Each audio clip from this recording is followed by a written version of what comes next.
तो hello everyone, अब हम फिर से आ चुके हैं अक्टूबर वाली स्ट्रैटेजी लेकर के। तो मैंने इससे 1 महीना पहले मैंने एक वीडियो बनाया हुआ था, ठीक है, कि 4 महीने में कैसे अपनी प्रिपरेशन को स्ट्रॉन्ग करें एंड बोर्ड एग्ज़ाम को अच्छे से फोड़ें, जेई को फोड़ें, ठीक है। उसमें मैंने कुछ ज़्यादा बात तो नहीं की थी, बस हर्सली बात किया था यार कि कोई भी तरीका नहीं है कि मतलब ये कर लो वो कर लो, सीधा उठा के पढ़ो। मैं आज भी सेम ही वही चीज़ रखूँगा, क्योंकि देखो हर दिन किसी का मोटिवेशन आ रहा है, कोई लोग हफ्ते में कर रहे हैं, है ना, बड़े बड़े सो कॉल्ड बड़े बड़े एजुकेटर्स, तो वो कुछ नहीं करते भाई, को खाली तुमसे व्यूज़ कमाना है यार, तुम्हारे इमोशंस को खेल लेना है एंड व्यूज़ कमाना है। क्योंकि तुम्हारी प्रॉब्लम है कि तुम हर दिन डिप्रेस होए जा रहे हो, क्योंकि तुम्हारा टाइम स्पैन रील देख करके, इंस्टाग्राम यूज़ करके एंड अलग अलग सोशल मीडिया को यूज़ करके तुम्हारा टाइम स्पैन जो है, अटेंशन पावर बहुत कम हो चुका है, तो तुम बैठ नहीं पाते। तो उसका सीधा रास्ता है कि बैठो बस, और कुछ नहीं। पढ़ नहीं पा रहे हो तो पढ़ो, कम समझ में आ रहा है थोड़ा और मेहनत करो एंड बस इतना ही है। स्ट्रेटजी में कुछ देता होता नहीं हूँ, बट थोड़ा सा एक देख लेते हैं कि यार कि हमारे पास कितने डेज बच रहे हैं, उसके हिसाब से मैं तुरंत तुम्हारे सामने, मैंने कुछ भी तैयारी नहीं करी हुई, मैं बोल रहा हूँ खाली बस। मैं काफ़ी टाइम से इस चीज़ को शूट करने वाला था, लेकिन मैं कर नहीं पा रहा था कुछ वजह से, ठीक है, ऑफलाइन सेंटर में ज़्यादा बिजी था। तो देखो अक्टूबर आपका लगभग आज 2 अक्टूबर है, गांधी जयंती है, ठीक है। ये 2 अक्टूबर को मैं ये वीडियो शूट कर रहा हूँ, ठीक है। अपलोड जो है 1-2 दिन बाद वही जिस तरह से एडिट हो पाता है। तो हैप्पी गांधी जयंती। सबसे पहली बात है ना, गांधी जी हमारे देश के राष्ट्र जो है पिता कहलाए जाते हैं, ठीक है, फादर ऑफ नेशन, ठीक है। बाकी हम उस पर ज़्यादा डिस्कस नहीं करेंगे। तो गांधी जी के जो आदर्श थे, अहिंसा के तरह की, अहिंसा को फॉलो करो, लड़ाई झगड़ा मत करो, ठीक है, सत्य बोलो, इस तरह से उस चीज़ है, उसको हम लेकर के उनको नमन करते हुए हम आगे अपनी इस वीडियो को स्टार्ट करेंगे। तो आज 2 अक्टूबर है, ठीक है, 2 अक्टूबर को ये वीडियो शूट कर रहा हूँ। आप 3 को देख रहे हो, 5 को देख रहे हो या 15 को देख रहे हो, फिर अगले 1 महीने बाद में देख रहे हो, किसी भी दिन देख रहे हो, तुम्हारे लिए काम ये है यार कि ये तुम्हें हमेशा काम आएगा। ये ना, ये कभी भी स्ट्रेटजी ये नहीं कि ये बोर्ड एग्जाम के लिए, तुम्हें लाइफ में हमेशा काम आएगी कि यार शुरू के मान लो कोई भी काम है तुम्हारा, कोई भी जो एग्ज़ाम है या फिर कुछ भी लाइफ में एनीथिंग, मैं 2-3 महीने बचे उसको तुमको रेडी करके उसको परोसना है। उसके लिए कोई मतलब तुम्हें बिजनेस स्टार्ट करना है या फिर तुम्हें कोई एग्ज़ाम की तैयारी करनी है, कोई एग्ज़ाम क्रैक करना है, कुछ भी, ठीक है। तो तुम्हारे पास यहाँ से समय बच जाता है टोटल अक्टूबर, ठीक है, फिर नवंबर एंड दिसंबर, ठीक है। जनवरी जो होगा ना, ये प्रैक्टिकल टाइम है।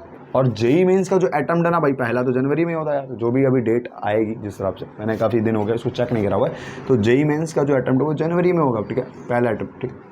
अप्रैल अटेम्प्ट की बात नहीं कर रहे हैं, सेकंड अटेम्प्ट की बात नहीं कर रहे हैं, पहला अटेम्प्ट है जेई का जो फर्स्ट अटेम्प्ट है वो आपका जनवरी में होगा।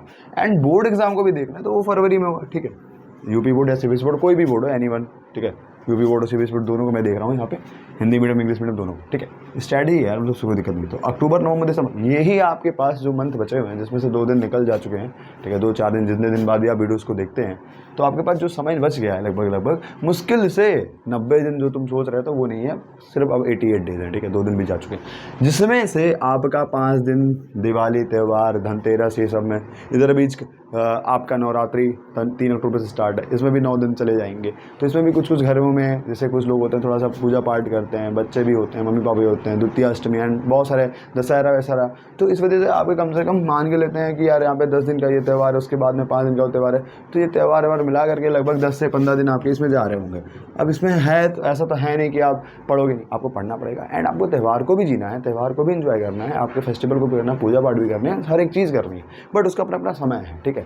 तो आप अपनी दिवाली को भी सेलिब्रेट करेंगे, कोशिश करेंगे आप दिवाली के दिन भी, सबसे पहले यार आप दिवाली सेलिब्रेट करो, कोई दिक्कत, मैं कभी नहीं कहूँगा आप दिवाली में ना पढ़ो, आज ना पढ़ो, पढ़ो, आप पढ़ो भी एंड साथ में एंजॉय भी करो। जब आपको पटाखे दागने हैं या फिर आपको मान लो नवरात्रि चल रही है, द्वितीय अष्टमी में व्रत रह रहे हो, कुछ भी कर रहे हो, आप पंडाल पे जाते हो, दुर्गा पूजा लोग सेलिब्रेट करते हैं जाके पंडाल पे, तो वहाँ पे भी आप जाइए, लेकिन उसका अपना टाइम फिक्स कर ले, कितने बजे मुझे जाना है, इतने बजे लौट के चले आना है। आप अपना क्लास देख लीजिए, ऑनलाइन क्लास है या ऑफलाइन क्लास है, या फिर आपने जो खुद का स्टडी शेड्यूल बनाया हो कि हमें सेल्फ स्टडी कब कितने बजे करनी है। और सबसे पहली चीज़ मैं बता देता हूँ कि PYQ बुक उठा लो यार, अब चाहे जेई मेंस का पेपर दे रहे हो, चाहे बोर्ड एग्जाम का दे रहे हो, या कोई एग्जाम दे रहे हो यार, अब टाइम बचा ही नहीं है, मतलब 3 महीने बचे हैं। यहाँ पे आप कुछ ना करो, जितने भी चैप्टर हैं हर एक सब्जेक्ट में बता रहा हूँ, लोग इंग्लिश हिंदी पे भी फोकस नहीं करते। अगर मान लो मैं साइंस स्ट्रीम की बात करूँ, उसमें फिजिक्स, केमिस्ट्री एंड मैथमेटिक्स ठीक है, इस पे ज़्यादा ध्यान देते हैं, बाय वाले बाय पे ध्यान देते हैं, बट इंग्लिश हिंदी पे नहीं फोकस करते। आप इंग्लिश पे भी ध्यान दीजिए, ग्रामर में बहुत कुछ होता है यार, उसको ढंग से पढ़ोगे कि तुम्हें आगे कोई भी कॉम्पिटेटिव एग्जाम में अगर बैठते हो तो उसके अंदर ग्रामर का बड़ा बड़ा सेक्शन आता है। सिविल सर्विसेज के अंदर भी कहीं ना कहीं कुछ कुछ एग्जाम्स में इंग्लिश का बहुत ज़्यादा, ग्रामर का बहुत ज़्यादा यूज़ होता है। कैट अगर दे तो उसके अंदर भी कैट एग्जाम जो होता है MBA करने के लिए होता है, जो कि फिलहाल मैं उस एग्ज़ाम के लिए देखता रहता हूँ, थोड़ी बहुत वीडियोज़ देखता रहता हूँ, ठीक है। तो मैं देखता हूँ कि यार हर एक कॉम्पिटेटिव एग्जाम में आपका साइंस वाइंस तो आता है, मैथड भी आता है, लेकिन कुछ एग्जाम ऐसे होते हैं जिसमें इंग्लिश का भी बहुत ज़्यादा रिक्वायरमेंट है, खास करके जो सिविल सर्विसेज वाले एग्जाम में। मैं उसके बारे में ज़्यादा तो जानता नहीं हूँ, लेकिन हाँ मैंने देखा कि UPSC में के अंदर भी आता है, SSC के अंदर भी आता है, और भी बहुत सारे एग्जाम्स हैं उसके अंदर इंग्लिश का काफ़ी, ग्रामर का काफ़ी ज़्यादा वेटेज होता है, ठीक है। बाकी साइंस एंड आपका मैथमेटिक्स तो काफ़ी ही आपका स्ट्रॉन्ग होना ही चाहिए, फिजिक्स केमिस्ट्री इसको बोलते हैं, बायोलॉजी। तो ये यार क्या करो कि जो भी चैप्टर आप कर लियो सबसे पहले बात उसके PYQ सॉल्व कर डालो, एंड दूसरा जो चैप्टर नहीं करो उसको कहीं ना कहीं आप या तो क्लास में अपने टीचर से को थोड़ा सा जल्दी जल्दी पढ़ा दें, एंड आप भी खुद भी घर पे थोड़ा सा स्टडी कर लो, ऑनलाइन कर लो, थोड़ा खुद से बुक से पढ़ लो, है ना। या फिर जो भी आपके ये क्वेश्चन रहेंगे तो उसमें रेफरेंस होता है, मतलब वो होता है फास्ट ट्रैक रिवीजन होता है, आप उसको फॉलो कर सकते हो, जिससे आपका जल्दी जल्दी जो है चैप्टर हो सके। बिकॉज अब ये नहीं है कि आप डेप्थ में पढ़ने जाओगे, आप डेप्थ में पढ़ने जाओगे तो भैया ना पेपर सॉल्व, ना PYQ लगा पाओगे ना, और बहुत बच्चे अभी भी कापी पूरा करते रहते हैं। भाई कापी पूरा करने का समय नहीं रहेगा भाई, पूरा करके तो याद कब करेगा, याद कब नहीं करेगा तो लिखेगा कैसे, क्वेश्चन कैसे बनाएगा, PYQ कैसे बनाएगा, ठीक है। सैम्पल पेपर जो आएंगे, ठीक है, वो सब करेगा भाई। प्री बोर्ड एग्जाम आएंगे उसमें कैसे करेगा भाई, प्रैक्टिकल आर्टिकल भी दुनिया भर का भी जनवरी तो वही चला जाएगा भाई, प्रैक्टिकल और आपके JEE मेंस अटेम्प्ट में, ठीक। तो मेरे पास भाई बस इतना जाना, अक्टूबर नवंबर दिसंबर, जिसमें आपका 10 दिन त्यौहार मान लो, संडे वनडे मान लो, तो कहीं ना कहीं यार हमारे पास बहुत ही लेस टाइम बचा है। भले लग रहा है कि 90 दिन है हमारे पास, लेकिन मुश्किल जानो कि 60, बहुत हो गया तो मैक्सिमम 70 दिन, ठीक है। क्योंकि त्यौहार होता है यार, तो थोड़ा थोड़ा घर में माहौल ऐसा होता है कि आप पढ़ने जाते हो तो भी नहीं पढ़ पाते हो, कुछ कुछ दिक्कतें ऐसी होती हैं, ठीक है। कोई मतलब दुकानदार है तो उसके यहाँ पे धनतेरस में दुकानें लगती हैं, ठीक है, जैसे मैं बर्तन मेरे पापा बेचते तो वहाँ पे भी चीज़ें मैं देखता हूँ, फेस करता हूँ, एंड बहुत सारी समस्याएं होती हैं त्यौहार के टाइम पे। मतलब आप क्या है यार, सब लोग सेलिब्रेट करना, आप घर में बैठे हो, तो ये ज़्यादा पॉसिबल नहीं हो पाता है। क्योंकि अभी यार आप 10th में हो, 12th में हो, 11th में, 9th में हो, है ना, ये सभी भी बच्चों के लिए, क्योंकि कई सारे बच्चे जो 9th में है, 11th में है, जो कि 11th में बच्चों को सीरियस नहीं लेते। पहली बात तो यार 11th को सीरियस लेना स्टार्ट करो, अदरवाइज तुम 12th में खत्म हो जाओगे। एंड चाहे तुम CUT एग्जाम दोगे, ठीक है, जो भी कॉलेज एंट्रेंस एग्जाम है, CUT हो गया, ठीक है, एंड JEE मेंस हो गया, ठीक है, अगर नीट की तैयारी करो तो यार उसमें यार 11th 12th बहुत मायने रखता है, एंड 9th 10th मायने करता है। मैंने अभी कुछ देर पहले कम्युनिटी पे पोस्ट करा हुआ था, टैलेंटेक्स, ठीक है, टैलेंटेक्स LN के द्वारा कराई गई एक स्कॉलरशिप एग्जाम है, ऐसे PW का भी NCERT होता है। तो इन सब एग्जाम में पार्टिसिपेट करो। आप ये मत देखो कि आपका इसका नंबर कितना है, आपको कुछ भी नहीं आता तभी पार्टिसिपेट करो, आपको कुछ पता तो चलेगा यार, ठीक है। अभी मेरा एक स्टूडेंट जो है JEE की प्रिपरेशन कर रहा है, मैं उसको गाइड भी करता रहता हूँ, थोड़ा मैंने उसको ऑनलाइन भी दिलवा दिया, खुद भी थोड़ा बहुत गाइड कर देता हूँ, बता देता हूँ। तो इसमें है कि उसका 3 नंबर आया 300 में से, ठीक है, उसने 4 क्वेश्चन सही करे और 2 ही वो जो है सही कर पाया, 2 उसका माइनस हो गया, ठीक है। तो इससे मायने नहीं रखता यार कि आप कितना स्कोर करो, आप यार उस 3-4 नंबर लायक तो हुए, ठीक है। आपके पास पहले तो कुछ भी नहीं आ रहा है, वो तो आ रहा है। तो यही वजह होता है कि आप जल्दी जब स्टार्ट कर देते हो तो आपको धीरे धीरे अपनी गलतियां जो है पहले ही पता चल जाती है कि आप क्या गलती करोगे। जितना जल्दी स्टार्ट उतना जल्दी करोगे, उतना जल्दी आप सीख जाओगे, चांसेस हैं कि आप सक्सेसफुल जल्दी हो जाओगे। तो यही चीज़ है कि आप जल्दी स्टार्ट करो। बहुत बच्चे जैसे JEE की तैयारी करना चाहते हैं तो 9-10 से ही करें। बहुत बच्चे जो अभी 12th में, मैं उनको कह रहा हूँ कि अपने भाई को, छोटे भाई को, अपने सिस्टर या फ्रेंड जो भी हैं, जितने जो भी आपके फ्रेंड हैं, रिलेटिव हैं, उनके अगर बच्चे हैं तो उनको ये ज़रूर सलाह दीजिए कि आप 9 से ही थोड़ा सा कहीं ना कहीं क्लास को भी पढ़िए, साथ में थोड़ा सा कॉम्पिटेटिव अप्रोच की तरफ भी बढ़िए। टैलेंटेक्स एग्जाम की तैयारी करिए या फिर कोई भी स्कॉलरशिप एग्जाम की तैयारी करिए, जिससे आपका कहीं ना कहीं स्कॉलरशिप आपकी अगर मिल जाती है तो कहीं ना कहीं आपको पढ़ाई में छूट भी मिल जाएगी, कोई भी अगर इंस्टीट्यूट दे रहा है, ठीक है। कई सारे और भी एग्ज़ाम्स होते हैं जिसमें गवर्नमेंट भी छूट देती है, तो आपको मेहनत करना पड़ेगा। और भाई एग्ज़ाम क्रैक हुआ ना हो, लेकिन आपकी नॉलेज बहुत तगड़ी हो जाएगी, और 10 एग्जाम दोगे उसमें से कोई ना कोई एग्जाम तो निकल ही जाएगा, ठीक है। तो कहने का मतलब नॉलेज इज़ वेरी इंपॉर्टेंट, ठीक है। तो इस पर आप जरूर ध्यान दीजिए।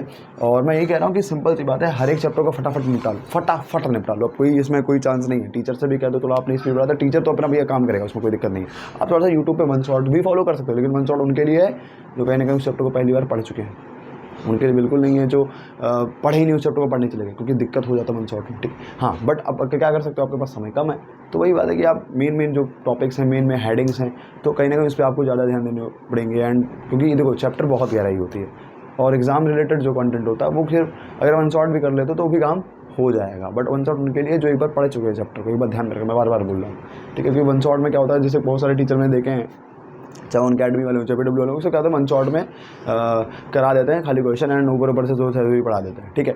पढ़ाते थोड़ी ठीक ठाक है, लेकिन क्वेश्चन यार बच्चे को प्रैक्टिस करनी भी चाहिए।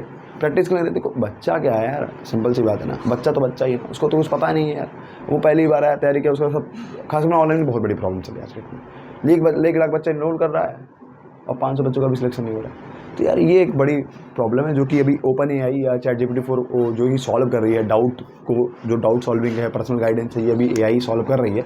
और अभी आज के दिन PW चाहे बायजू हो या कोई भी अदर एडटेक प्लेटफॉर्म है, सॉल्व नहीं कर पा रही है। वो डाउट का दे तो रही है फीचर कि हम 16 घंटे एक्सेसिबल दे रहे हैं, डाउट पूछ लो, लेकिन यार भाई टीचर से कोई अलग टीचर से उसने कॉन्सेप्ट सीखा और डाउट कोई और सॉल्व कर रहा है। भाई जिस टीचर से पढ़ा उसी से डाउट पूछेगा ना भाई, कुछ बनाओ ना यार, कुछ टेक्नोलॉजी क्रैक करो भाई। अब बड़ी बड़ी यूनिकॉर्न कंपनीज हो, आपके पास इतना फंडिंग है कि आप कोई भी प्रॉब्लम सॉल्व करके, कोई भी टेक सॉल्व करके आप इस चीज़ को कर सकते हैं भाई। ChatGPT जो भी आपका ओपन एआई है, जो उसने अभी मैंने देखा रहा था, खान अकेडमी पे एक चैनल है, उसने क्या किया, एक बच्चे को डाउट आया और जो भी ChatGPT-4 है उसमें क्या होगी, बच्चे का डाउट जो है एकदम जहाँ भी बच्चा फंस रहा उस पर वो उसे एआई से बात करके वो सॉल्व उसी तरह से बता रहा है उस चीज़ को।